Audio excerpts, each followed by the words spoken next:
Hey, Personal Finance, welcome to week 8. So, this week we're going to get into more about how to buy a house, and we're looking at mortgages, specifically comparing which one is better, a 30-year mortgage or a 15-year mortgage. And you may already have some knowledge about that based on what you know about buying a car. So, what you're going to be doing this week to start off on Monday is you're going to research some houses on Zillow.com or whatever other house buying website you want to use.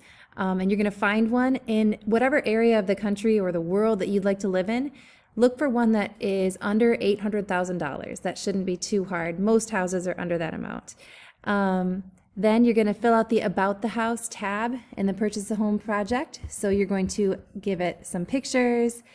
Let me show you what I did. So this is my house that I found. It's on Meridian Road in Williamston, and it's a cute little property, a cute little house, very like distinctive and stuff, but you're going to find one that appeals to you. On Monday, don't worry about the APR. We'll do that during sync time. So then on Thursday, and what I meant by Monday was Tuesday. So then on Thursday, you are going to update your stocks. Then you're going to watch a video about cash flow planning. This is getting you ready for next week when we're going to start talking about getting a job and budgeting.